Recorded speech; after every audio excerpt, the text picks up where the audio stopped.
यज्जीवया पीयते सीतारामविचित्ररूपमनिशं यश्चक्षुषोर्भूषणं सीतारामसुनाम धामुनिरतं तं सद्गुरुं संभजे नीलाम्बुजश्यामलकोमलाङ्गं सीतासमारोपितवामभागं पाणौ महासायकचारुचापं नमामि रामं रघुवंशनाथं यत्र यत्र रघुनाथकीर्तनं तत्र तत्र कृतमस्तकाञ्जलिं वाष्पवारि परिपूर्णलोचनं मारुतिं नमत राक्षसान्तकं वाञ्छाकल्पतरुभ्यश्च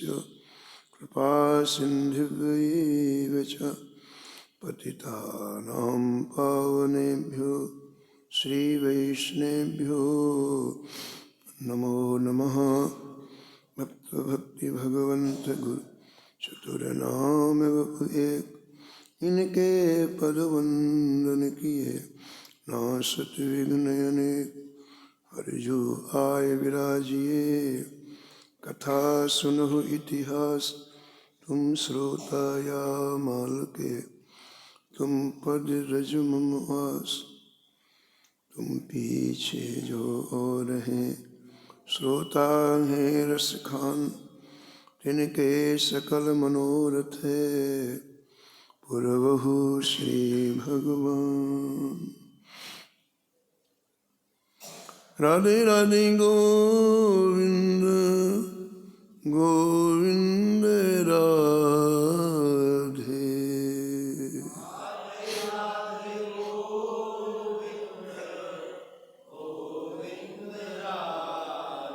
गोविंद राधे बोलो गोपाल राधे।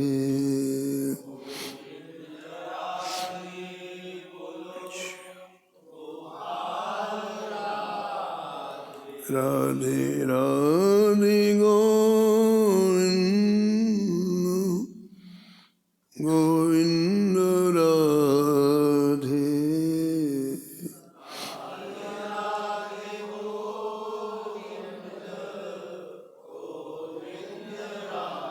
राधे राधे गोविंद गोविंद राधे।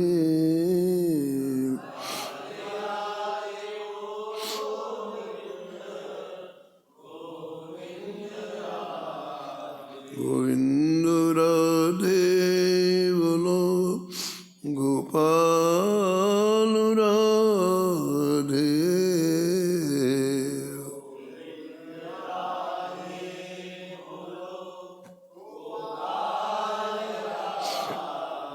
राधे राधे गोविंद गोविंद राधे।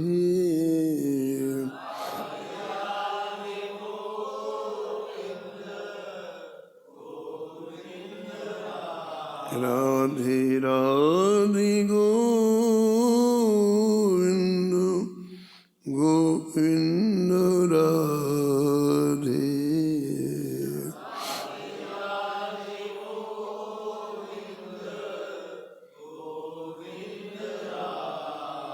गोविंद राधे बोलो गोपाल राधे।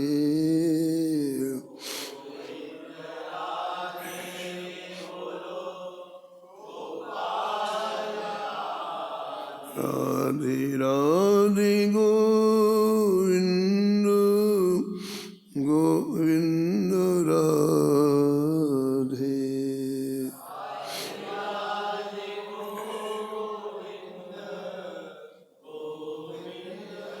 राधे राधे गोविंद गोविंद राधे।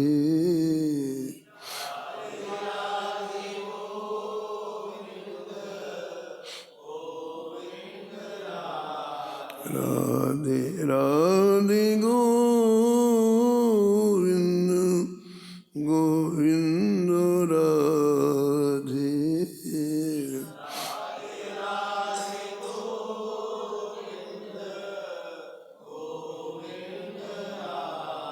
श्री जानकी वल्लभलाल की, श्री मंगलमूर्ति हनुमान जी महाराज की, सपरिकर श्री भक्तमाल जी की, सब संत भगवान की, श्री स्वामी अग्रदास जी महाराज की, श्री नाभाजी महाराज की, श्री प्रियादास जी महाराज की, श्री वृंदावन धाम की, श्री बांके बिहारी लाल की, श्री राधा वल्लभ लाल की, श्री गिरिराज जी महाराज की, श्री यमुने महारानी की, श्री राम नाम महाराज की, श्री महाराज जी की। जय जय श्री राधे।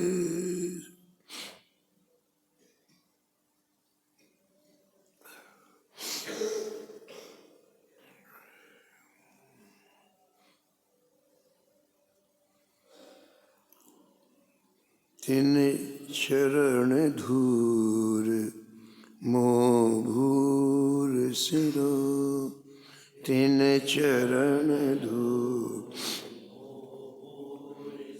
जे जे हरि माया तरे।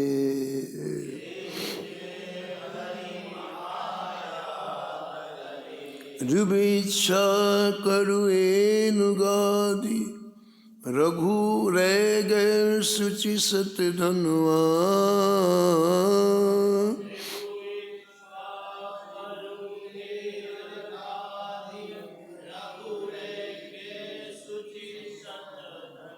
अमूरत अरुरंत देव उतंग भूर देवल वैवस्वत मनवा।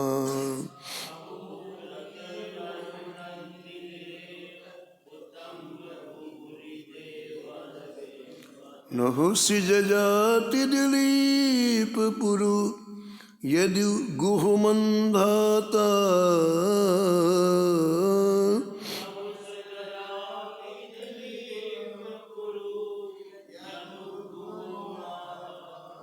पिप्पल निमि भरद्वाज दक्ष सरभंग संघाता।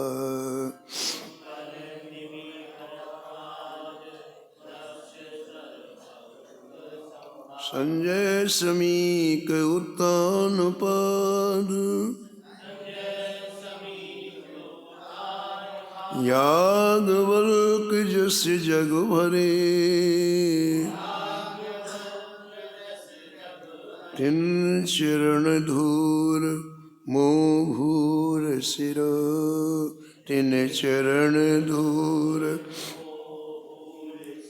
जे जे हरि माया तरे। जे जे हरि माया तरे। प्रातःस्मरणीय परम वंदनीय श्री भक्तमाल के रचयिता श्री नाभा गोस्वामी जी इस छप्पे में एक साथ कई संतों का स्मरण किया है और निष्कर्ष के रूप में कहते हैं कि जिन्होंने भजन के बल से, भक्ति के प्रताप से अति दुस्तर माया की परिधि के बाहर हो गए हैं, माया को जीत लिया है, ऐसे संतों की मैं चरण रज चाहता हूँ। इनकी चरण रज के आश्रय से मैं भी माया को जीत जाऊंगा। श्रीमद् भागवत में श्री उद्धव जी भगवान श्री कृष्ण से कहते हैं जय जय मैं आपकी शीत प्रसादी पा करके, आपके पहने हुए वस्त्र प्रसादी रूप में धारण करके माया को पार कर जाऊंगा, माया की परिधि के बाहर हो जाऊंगा। आप में इतनी क्षमता है कि आपका आश्रय लेने के बाद फिर माया का प्रभाव जीवन में नहीं रहता है। तो कई नाम इस छप्पे में हैं जिनके चरित्र आप श्रवण कर रहे हैं। महाराज रघु का चरित्र बड़ा सुंदर आपने श्रवण किया। इसी में निषाद राज घोह का भी नाम है। रामायण में निषाद राज घोह का विशेष रूप से परिचय दिया गया है, लेकिन यहाँ भक्तमाल में निषाद राज घोह का जो स्मरण किया गया है वो इसलिए किया गया है कि श्रृंगवीरपुर के आप राजा थे, पूरा परिवार था, सब कुछ था, लेकिन उसके हृदय की प्रीति केवल राम जी में थी। ऐसा जीवन, सब कुछ था, कहीं जंगल में नहीं गए, कहीं वन में नहीं गए, लेकिन हृदय इन्होंने राम जी को दे दिया। व्यक्ति वहां होता है जहां हृदय होता है। हम लोगों से गलती क्या होती है, हम हृदय को हजारों जगह दे देते हैं। कभी प्रतिष्ठा में दे देते हैं, कभी धन में दे देते हैं, कभी पद में दे देते हैं, कभी परिवार में दे देते हैं। हजारों जगह हृदय हमारा टुकड़े टुकड़े बट जाता है। इसलिए उस हृदय में ठाकुर जी नहीं आ पाते। जब हृदयहीन हम हो गए, हमने जिससे लड़ाई की हृदय उसको दे दिया। आप कहेंगे ऐसा कैसे, हृदय तो हमारे पास है। आपने जिससे लड़ाई की अब उसका चिंतन करोगे आप, स्वप्न में वो दिखता है। पूज्य महाराज जी कहते थे, मथुरा दास जी महाराज, कि वृंदावन वास ना हो सके तो वृंदावन में किसी से लड़ाई कर लो तो घर जाओगे उसी का चिंतन होगा, तो वृंदावन का भी चिंतन होगा। अरे उसने हमको ऐसा कहा था। जिससे आप शत्रुता करते हो उसका चिंतन होता है, यानी आपने उसको अपना हृदय दे दिया। ठीक है, दे दिया भाई, चिंतन कर। अब तुम्हारे दिल में वो छा गया तो ठाकुर जी कहाँ से आएंगे बताओ। इसी तरह से जिससे आप राग करते हो, कपड़े से राग करो, वस्तु से राग करो, व्यक्ति से राग, वो आप हृदय में छा जाता है, फिर वहाँ भगवान नहीं रहते। हमारा पूरा जीवन राग और द्वेष के झूले में झूलता है। हमने इनको अपना हृदय समर्पित कर दिया है, इसलिए भगवान की तरफ न तो उत्कंठा होती है, न उन्मुखता होती है, न चाह होती है, न व्याकुलता होती है। भक्ति क्या करती है, हृदय को बचाती है आपके। भक्ति इन सब से अलग कर देती है और आपकी धारा भगवान से जोड़ देती है। और जब आपका हृदय भगवान से जुड़ता है, उनके चरित्र भक्तमाल में, जिनका हृदय भगवान से जुड़ा हुआ है, उनके चरित्र भक्तमाल में है। और हम सुनेंगे तो एक न एक दिन हमारा हृदय भी भगवान से जुड़ जाएगा। इसी को गोस्वामी जी ने लिखा है, करोड़ों जन्म हो गए हमको इसी तरह जीवन जीते हुए, लेकिन आप कभी आपके लिए हमारे जीवन में रोना नहीं आया। जैसे पद के लिए रोना आया, धन के लिए रोना आया, जैसे प्रतिष्ठा के लिए रोना आया, परिवार के लिए रोना, कभी आपके लिए हृदय से रोना नहीं आया। है सही जन्म समूह सिराने,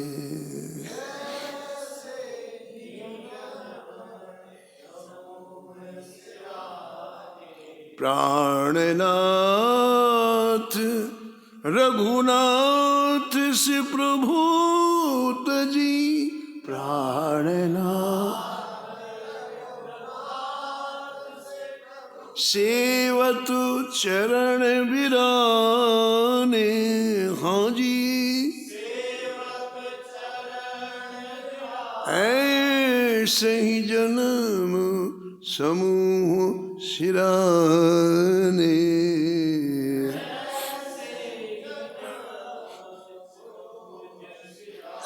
करोड़ों जन्म में हमने यही किया। हृदय भगवान को नहीं दिया, संसार को दिया। प्राणनाथ रघुनाथ जी हैं, उनको छोड़ करके सेवत शरण बिराने का मतलब दूसरों के हृदय में बैठा के रखे। तो न कभी प्रभु के लिए रोना आता है, कभी पश्चाताप होता है इतना जीवन निकल गया, हमने ईमानदारी से भजन नहीं किया ठाकुर जी का।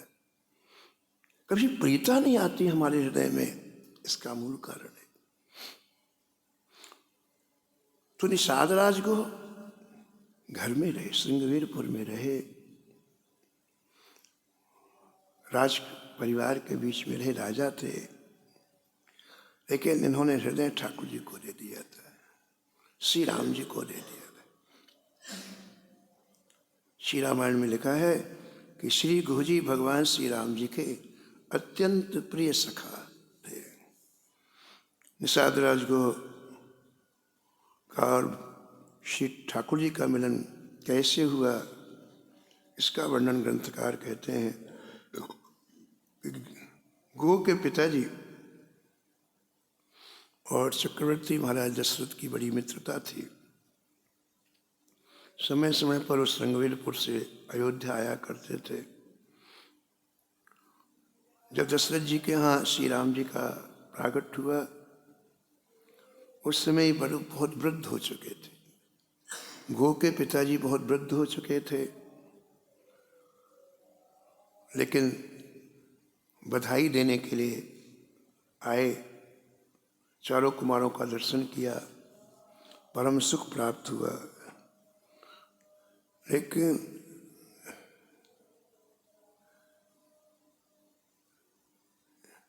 इनका छोटा बालक को अयोध्या जाने के लिए रोता रहता था। ये अकेले गए, उनको नहीं ले गए, और जब वापस आते गो के पिताजी तो राम जी के स्वरूप का वर्णन करते कि छोटे से राम ऐसे हैं, छोटे से राम ऐसे हैं। और भगवान के स्वरूप का वर्णन का एक वैशिष्ट है कि उनके दर्शन की उत्कंठा जागृत हो जाती है। ये कथा क्या करती है? भगवान के स्वभाव को बताती है, भगवान के रूप को बताती है, और एक प्रीता धीरे धीरे हमारे हृदय में क्रिएट होने लगती है, प्रादुर्भाव होने लगती है। मथुरा की ब्राह्मणियों ने जब पहली बार सुना कि श्री कृष्ण यमुना जी के तट पर बिल्कुल आ गए, यमुना के समीप में आ गए, तो चल पड़ी। जैसी थी वैसी चल पड़ी। पूछा गया, भाई इनको श्री कृष्ण से इतना प्रेम कैसे हो गया?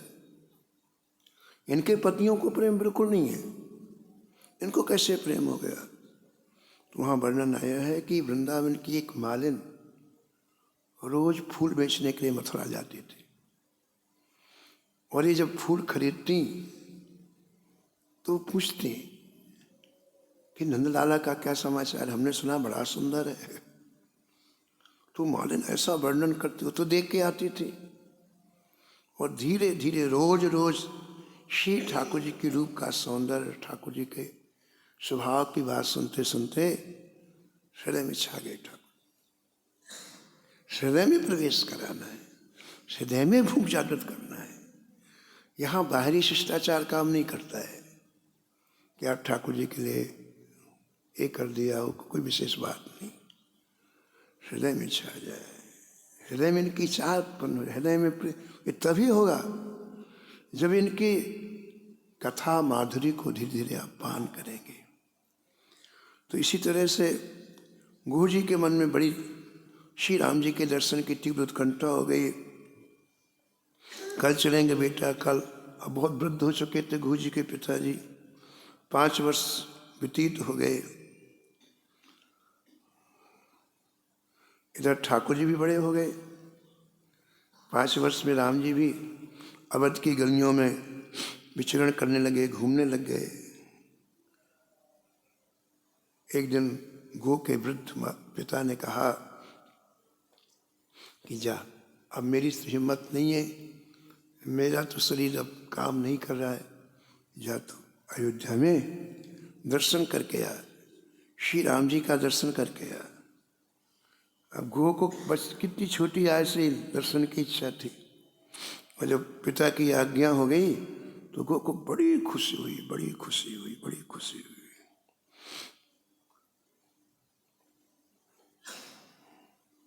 कहते हैं कि ये लोग शिकारी होते हैं, हो जाति के लोग शिकारी होते, शिकार खेलते हैं और वन की चीज़ें ही इनके पास उपलब्ध रहती हैं। तो कंद मूल फल पहले इनको एकत्रित किया गुह ने। फिर उसके मन में आया कि मृग के चर्म की बनी हुई जूतियां बड़ी कोमल होती हैं। एक रुरु नामक मृग होता है, उसकी पनहियां बड़ी कोमल होती हैं। तो उसने 4 जोड़ी पनहियां बनाई छोटे से बालक गुह ने, और इतनी सामग्री लेकर के श्रृंगवेरपुर से अयोध्या के लिए बड़े उत्कंठित हृदय से, बड़े हर्षित हृदय से अवध में प्रवेश किया। विचार आया कि राजमहल में जाने के पहले सरयू स्नान करके आऊं, फिर चलूंगा राज दरबार में। तो सीधे सरयू तट पर आ गए। अपनी जितनी चीजें लाई थी, पहले पोटली सिस्टम था, फल भी पोटली में बांध के रखे थे, छोटी छोटी जूतियां भी पोटली में बांध के रखे थे। उन्हें सरयू जी के तट पर रख करके और जैसी यमुना जी में डुबकी लगाई, डुबकी लगा के बाहर देखा तो क्या देखा कि नहाने वाला देखता मेरा सामान है कि नहीं। तो पोटली की तरफ उनकी नजर गई तो क्या देखते हैं कि 4 बालक इनकी पोटली को खोल रहे हैं। पहली बार उन बालकों को देखा, इतने सुंदर कि भूल गए कि मैं सरयू जी में खड़ा हूं। अब उनको देखते देखते सरयू के बाहर आ गए। अब एक बार मन कहता है कि इनको मना करो कि तुम्हारी पोटली क्यों खोल रहे हो, लेकिन दूसरी बार उनका मन कहता है कि नहीं, मना नहीं करना है। बालकों ने पोटली खोली, जूतियां पहन ली, चारों ने जूतियां पहन ली। फिर दूसरी पोटली खोली, जितने तरह के फल लाए थे सब खा लिया और सरयू तट पर भरने लग गए। गुरु जी ने कुछ खींच करके, कुछ रीझ करके कहा, आप किसके बालक हैं? आपने को पता नहीं कि ये उपहार मैं चक्रवर्ती सम्राट महाराज दशरथ के कुमारों के लिए लाया हूं। तो चारों बोले कि फिर तो हमारे लिए ही आया है। तो बोले क्या आप महाराज के राजकुमार हैं? प्रश्न किया, लेकिन इनके हृदय ने बता दिया कि यही राजकुमार है। आंखें सजल हो गई गुह की और हाथ जुड़ गए, शीश चरणों में झुक गया और चरणों पे गिर पड़े। पाही नाथ कहे पाही गुसाई,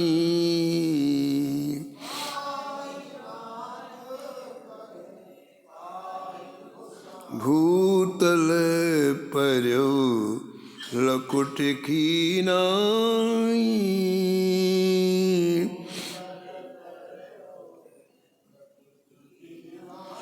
भूतल पर्यो लकुट की नाई।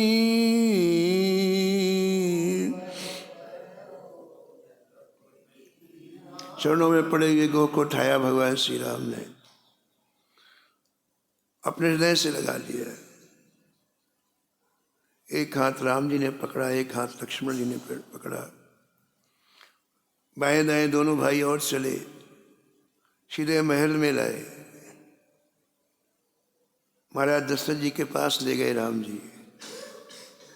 राजकुमारों ने पिताजी को प्रणाम किया और गुह ने भी पुलकित होकर विह्वल वाणी से हाथ जोड़ करके महाराज दशरथ का अभिवादन किया।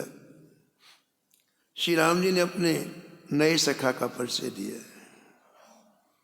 और परिचय पाकर दशरथ जी ने जैसे अपने पुत्रों को हृदय से लगाया, ऐसे निषाद राज गुह को अपने हृदय से लगाया।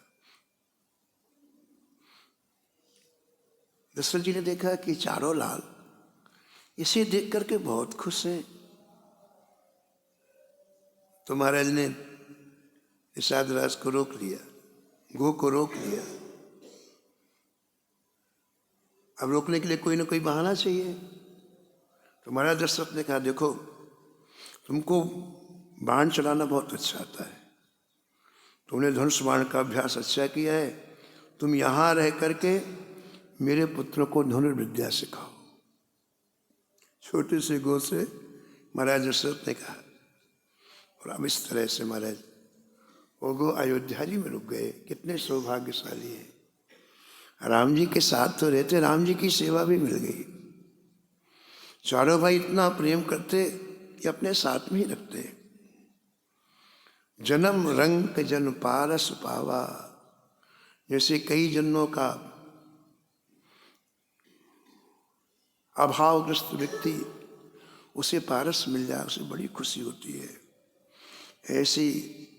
ऐसी अयोध्या मिलना, ऐसे श्री ठाकुर जी की सेवा मिलना, आप अत्यंत प्रसन्न प्रफुल्लित हो गए।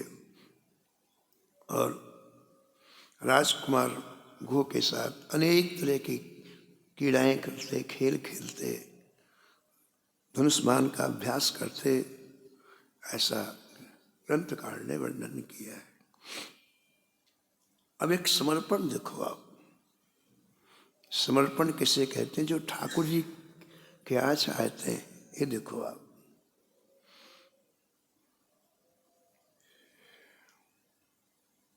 एक बार श्री राम जी ने अपने सब भाइयों से कहा, सखाओं से कहा कि हम लोगों ने इतने दिन तक धनुर्विद्या, धनुष बाण चलाने का अभ्यास किया है, तो आज हम शिकार खेलने के लिए वन में चलेंगे।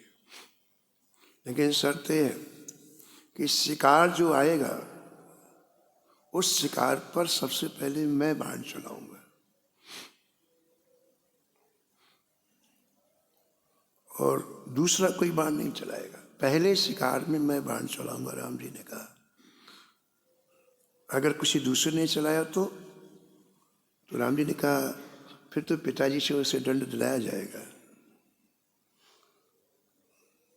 ये बात भगवान श्री राम ने पहले कह दिया और सब सजग हो गए कि पहले शिकार के ऊपर हमें बाण नहीं चलाना।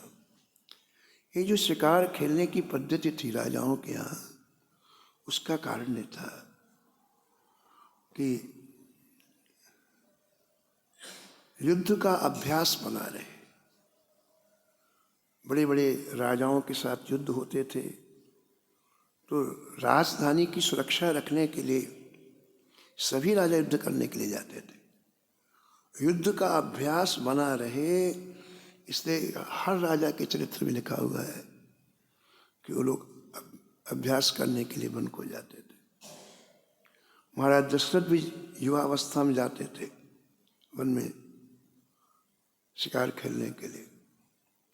और महाराज दशरथ को एक सिद्धि थी, शब्दभेदी बाण चलाते थे। यानी शब्द कानों में सुनेंगे और जिधर से शब्द आ रहा है बाण छोड़ उसी को लगेगा। देखा नहीं उसको उन्होंने ये शब्द करने वाला कहाँ है, लेकिन क्या कमाल की बात थी। कानों में शब्द सुनाई पड़ा, धनुष में बाण चढ़ाया, बाण छोड़ेंगे तो जिसका शब्द है उसी के ऊपर बाण लगेगा, उसकी मृत्यु हुई। और महाराज दशरथ जी के चरित्र में ऐसा लिखा है कि एक बार उनसे गलती हो गई। सरजू तट पर विहार कर रहे थे शिकार करने के लिए, और श्रवण कुमार अपने पिता के लिए जल लेने के लिए आए थे। श्रवण कुमार अपने माता पिता को संपूर्ण तीर्थों की यात्रा करा रहे थे। उनको प्यास लगी तो माता पिता को वृक्ष के नीचे रख करके, कंधे में रख करके, एक तरफ माँ को एक तरफ पिता को, ऐसी तीर्थ यात्रा कराई श्रवण कुमार ने। बताओ, प्यास लगी तो उनको वहां रख के सरजू जी में जल लेने के लिए आए। पता चला पास में सरजू जी है। आधी रात का समय था। सरजू जी में जैसे घड़ा डुबोने लग गए, भक भक भक, जब जल भरता ना, छोटा मुंह घड़ा का होता है नदी में, तो भक भक ऐसी आवाज आती है। भक भक आवाज आई। महाराज दशरथ ने विचार किया, ओ कोई जंगली पशु पानी पी रहा है, इसे बाण का प्रहार करना चाहिए। और उस भक भक की आवाज में बहुत दूर, 8 मील दूर, 10 मील दूर थे दशरथ जी ने बाण छोड़ दिया। वो बाण सीधा सीने में लगा, श्रवण कुमार गिर पड़े। शिकार खेलने वाले की आदत होती है कि बाण चलाने के बाद फिर शिकार को देखने के लिए जाता है।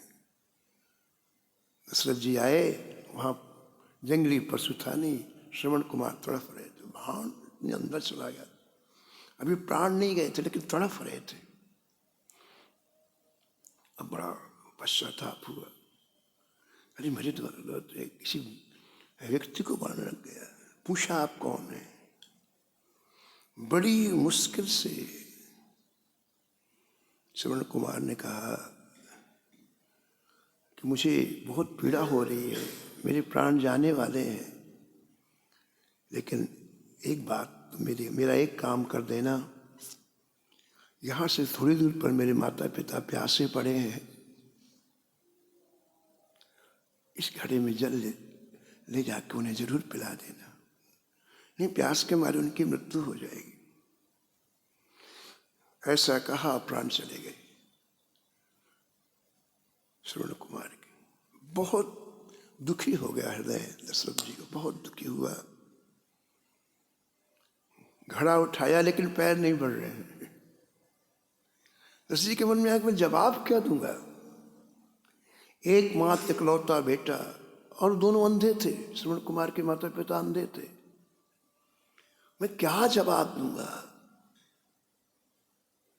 कुछ समझ में नहीं आ रहा था। लेकिन अंतिम समय कहा था उसने, इसे जल लेके जाना चाहिए। कैसे भी करके धीरे धीरे पहुंचे, और इतनी देर हो गई तो प्यास इतनी ज्यादा दोनों को लग रही थी। जब पत्ते खटखट हुए तो बोले, बेटा आ गए तुम, बेटा आ गए तुम।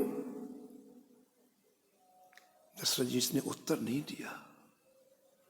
उनकी जो वाणी थी इतनी दर्द भरी थी, इतनी पीड़ा भरी थी कि इन्होंने उत्तर नहीं दिया। तो श्रवण कुमार के माता पिता बोले, बेटा क्यों नहीं बोलते हो? हमसे नाराज हो गए हो? हमने तुम्हें रात्रि में कष्ट दिया, जल लेने के लिए भेजा, इसलिए तुम नाराज हो गए, हमसे नहीं बोलते हो? बेटा हम क्या करें, प्यास के मारे प्राण, इसलिए अब तुमको नहीं कहेंगे, बोलो बेटा, क्यों नाराज हो तुम? अंत में दशरथ जी को बोलना पड़ा, मैं श्रवण कुमार नहीं हूं, मैं अयोध्या का चक्रवर्ती नरेश दशरथ हूं।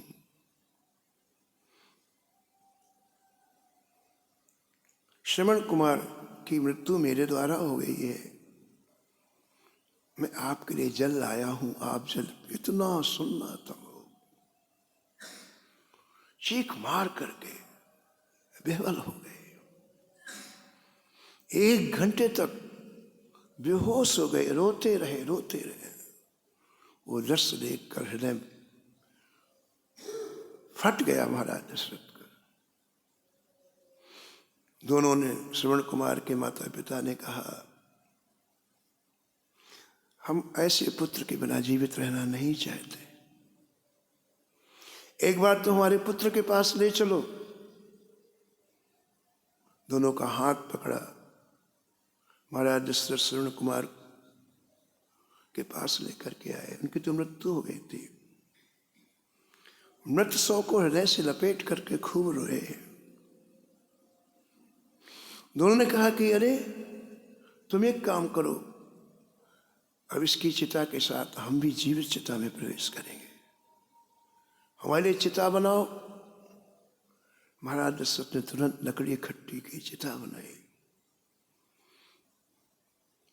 अपने बेटे को अपनी गोद में लिया। दोनों ने चिता में बैठ गए, कहा अग्नि लगा दो, अग्नि लगाई।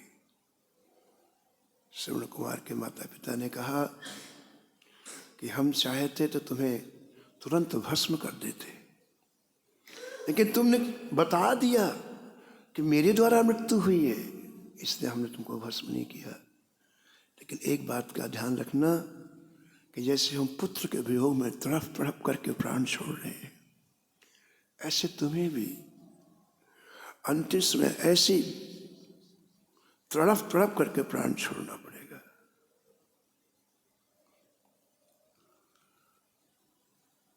तो पहले के जमाने में लोग शिकार करते थे और उसका मूल कारण था कि इसमें अस्त्र चलाने का अभ्यास बना रहे। तो श्री राम जी ने कहा कि देखो, आज के दिन एक शर्त है कि जो वन में पहला शिकार निकलेगा उसके ऊपर बाण मैं चलाऊंगा, अन्य कोई नहीं चलाएगा। पूरी बात हो गई। यदि कोई बीच में बाण चलाएगा तो उसे मैं महाराज दशरथ जी से दंड दिलाऊंगा।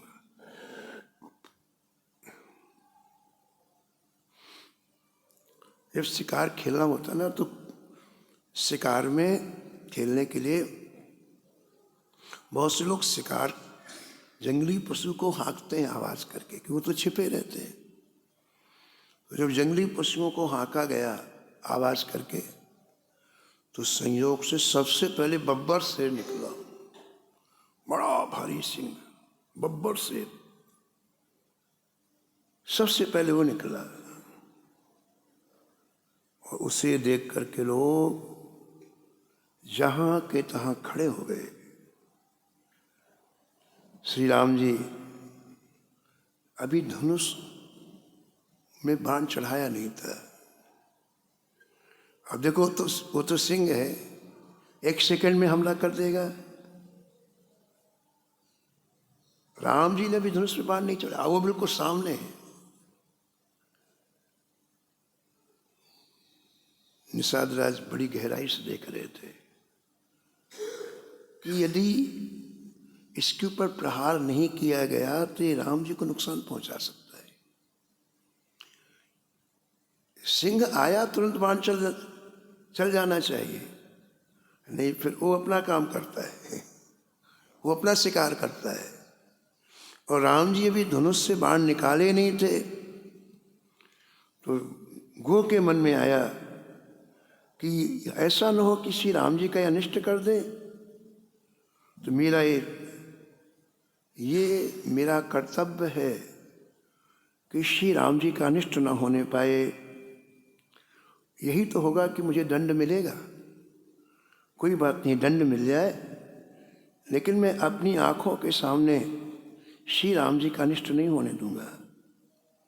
तो महाराज उस निषाद राजको के पास बहुत बड़ा भाला था, बड़े बलवान थे। उस भाले को इतनी जल्दी शीघ्रता पूर्वक चलाया, उसके मुख में घुस गया भाला और सिंह वहीं मर गया। अब महाराज सब शिकार के पास आए। सबने कहा कि भाई ऐसी पहले बात हो चुकी थी कि पहला शिकार राम जी करेंगे, और घोह ने चला दिया अपना अस्त्र। अब पता नहीं घोह को कौन सा दंड मिलेगा। इस राजगो दंड के लिए व्याकुल नहीं थे, हमारा मित्र सुरक्षित है इसके लिए प्रसन्न थे। लग जाए फांसी, लग जाए, दंड में फांसी ही तो होगी। हमारे वन से सब लोग लौटे और सब महाराज दशरथ जी के पास गए, और महाराज श्री राम दशरथ जी के सामने श्री राम जी ने अपने मुख से गोह का गुणगान सुनाया कि आज सखा ने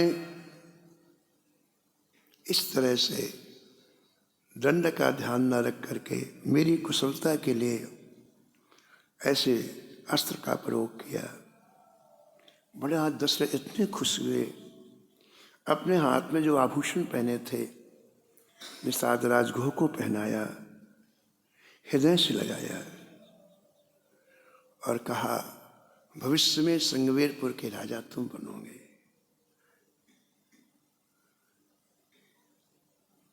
एक बार शिकार को राम गए, एक बार शिकार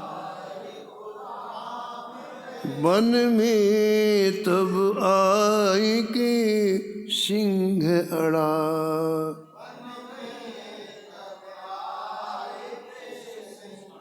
भरतादिक संग सखा सकुचे, भरतादिक संग सुन के रघुनाथ के सौ बढ़ा।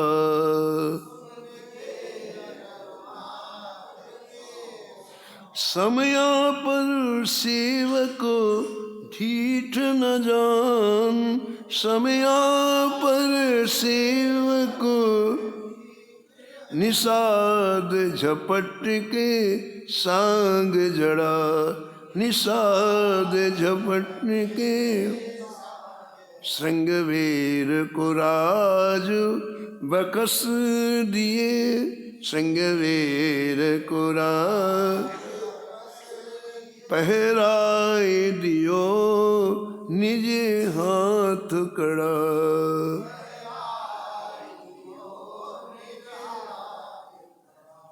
विस्तार से निषाद राजगुह का चरित्र श्री रामायण में वर्णन है, लेकिन प्रत्येक चरित्र में प्रियादास जी को क्या अच्छा लगता है देखो आप।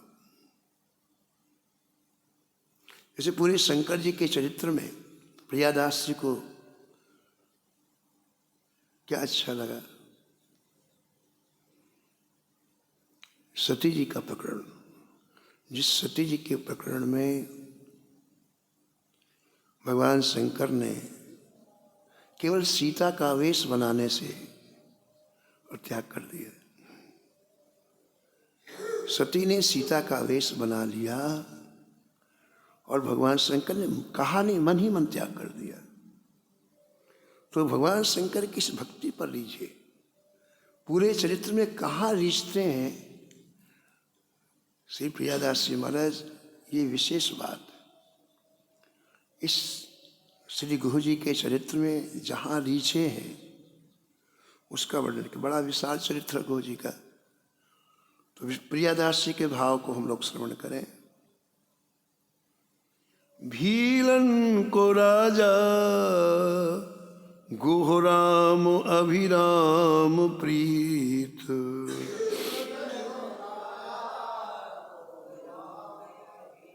भयो बनवास मिलो मार्ग में आई के।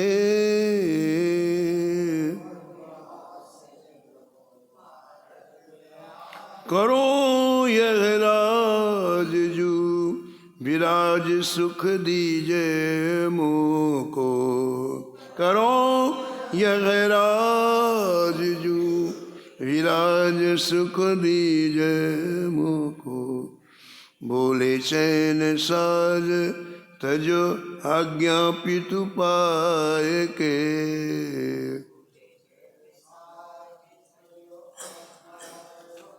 आज्ञा पितु पाए के, आज्ञा पितु पाए के। ग्रंथकार कहते हैं कि गंगा जी के तट पर स्थित संगवेरपुर के निवासी भीलों के राजा गुह और भगवान श्री राम का अलौकिक प्रेम था। भगवान को जब वनवास हुआ और भगवान श्रृंगवेरपुर में आए, गंगा के किनारे वृक्षों के नीचे भगवान ठहरे, तो राजा ने जाकर के, गुह ने जाकर प्रार्थना की कि प्रभु आप यहाँ इस राज्य को स्वीकार करें। ये श्रृंगवेरपुर आपका ही राज्य है, आप यहाँ के शासक बन करके विराजिए और हम सबको सुख प्रदान करिए। भगवान ने कहा कि पिताजी की आज्ञा से मैं किसी नगर में प्रवेश नहीं कर सकता हूँ, इसलिए ये कार्य संभव नहीं है। मुझे 14 वर्ष तक पिताजी ने जैसे कहा है वैसे जीवन व्यतीत करना है। कंद मूल फल खा करके किसी नगर में नहीं प्रवेश करना है, वृक्षों के नीचे विश्राम करना है, सोना है। इसलिए मैं नहीं जा पाऊंगा। कंदमूल फल खाऊंगा और कोई चीजें नहीं खाऊंगा। तो निषाद राज को कुछ नहीं बोल पाए। जब भगवान वहां से चले, निषाद राज को ने भी कहा कि जय जय, जंगल का आपको अनुभव नहीं है, मैं पूरे जीवन जंगल में रहा हूं, तो मुझे आप अपने साथ रखो। तो मैं बताऊंगा वहाँ कहाँ रहना चाहिए, क्या करना चाहिए। जंगली चीज़ों का मुझे अभ्यास है, तो उन चीज़ों को मैं भी लेकर आऊँगा आपके लिए। तो आप मुझे अपने साथ। भगवान ने साफ कह दिया, हम किसी को साथ में नहीं रखते।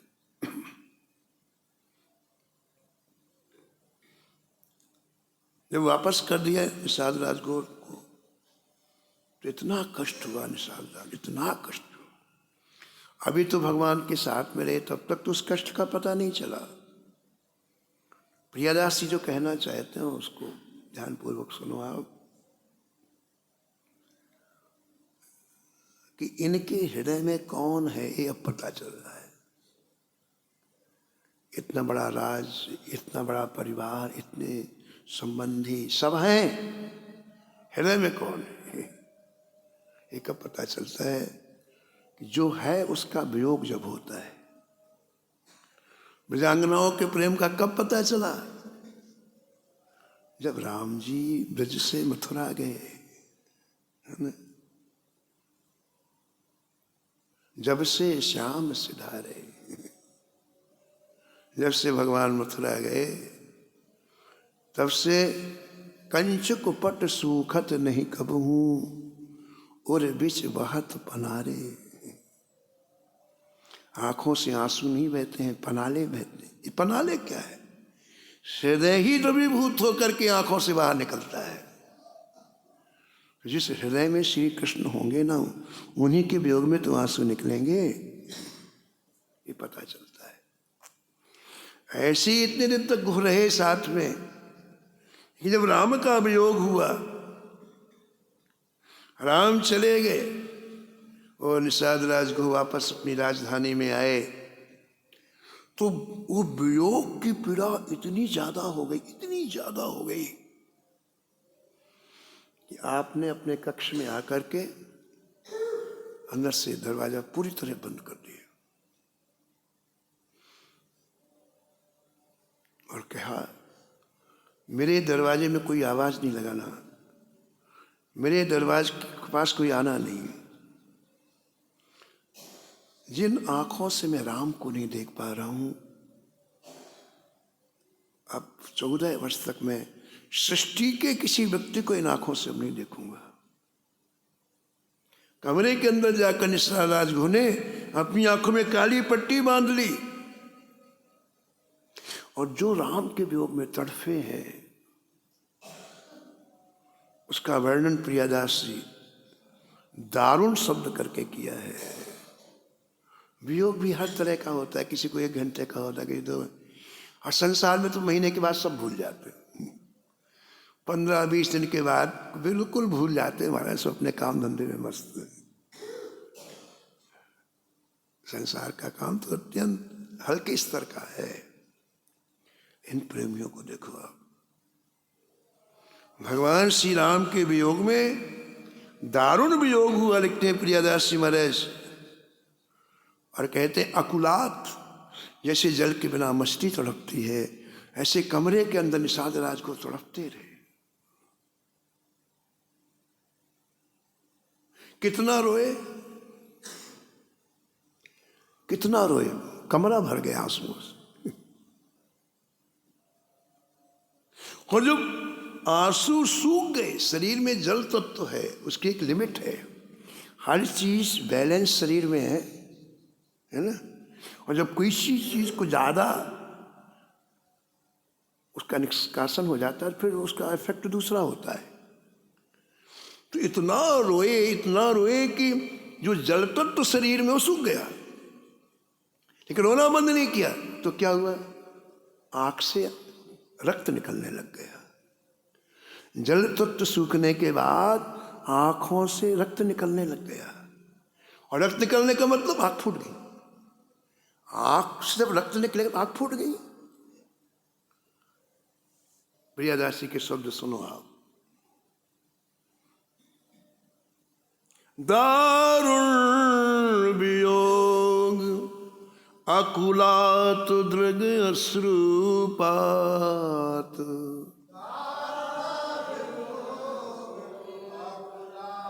हाँ दारुण वियोग अकुलात दृग अश्रुपात,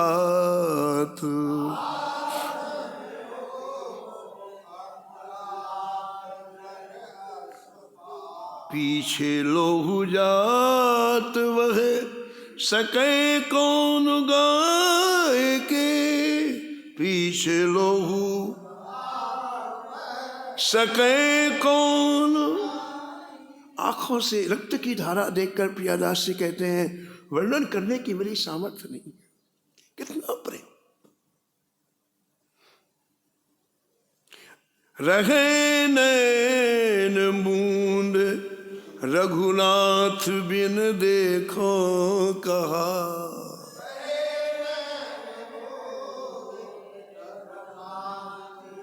हाँ रहे नैन बूंद रघुनाथ बिन देखो कहा,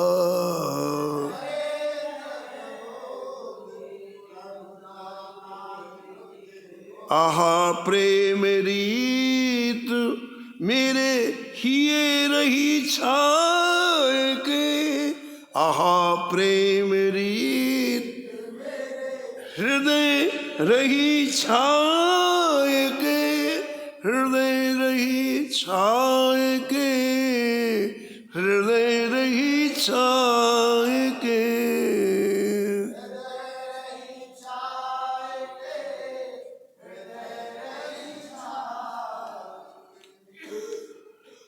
ऐसी प्रेम रीत देख करके निषाद राज्य का चरित्र मेरे रोम रोम में व्याप्त हो गया। ऐसा प्रियदास भक्तों का चरित्र ऐसा है महाराज, रोम रोम में बिट जाता है। हृदय रही छाए के,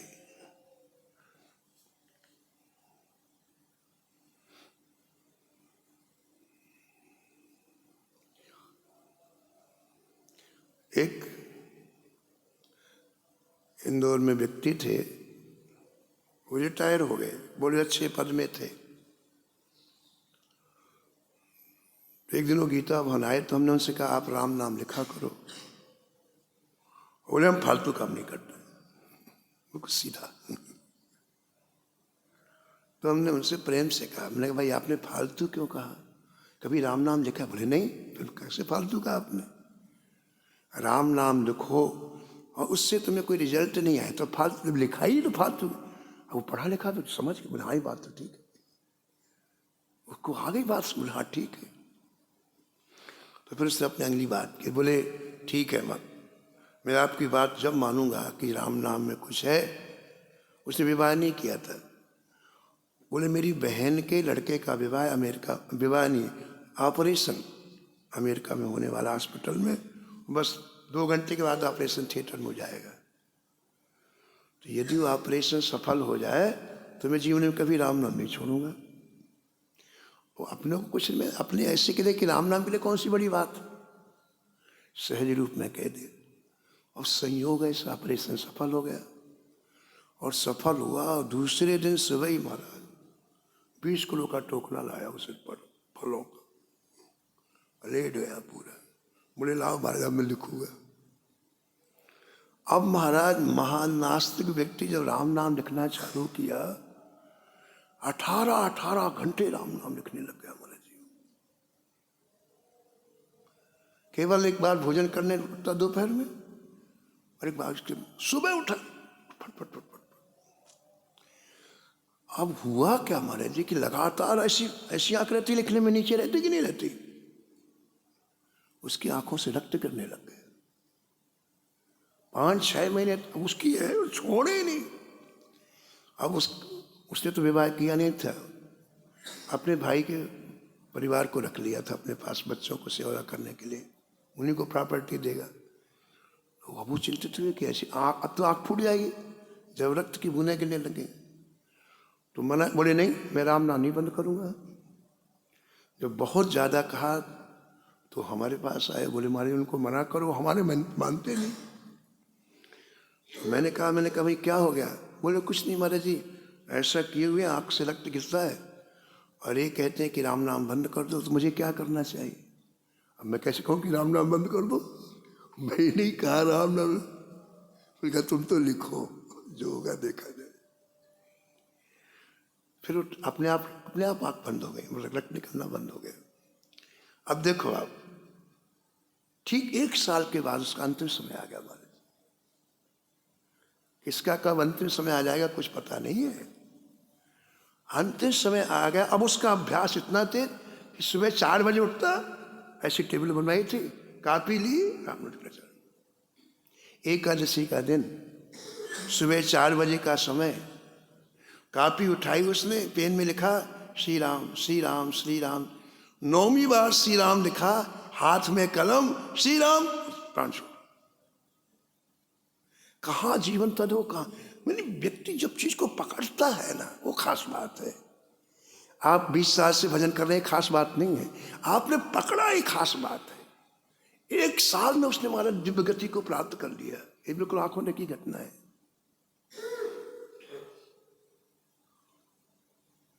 प्रियादास जी महाराज निषाद राज के प्रेम में इतने रीझे हैं, कहते हैं कि मेरे हृदय में इनका चरित्र छा गया है।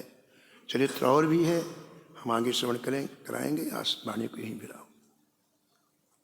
जय जय श्याम, जय जय श्याम,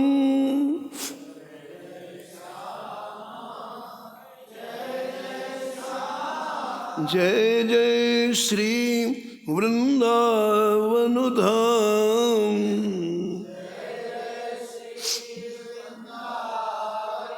नमो नमो श्री भक्त सुमल, जाके सुनत महात्म नासत,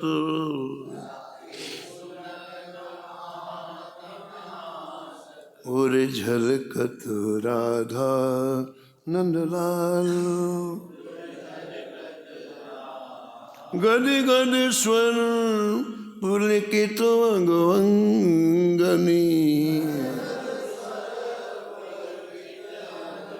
लोचन बरसत असुवन जाल, उतर जात अभिमान ब्याल से,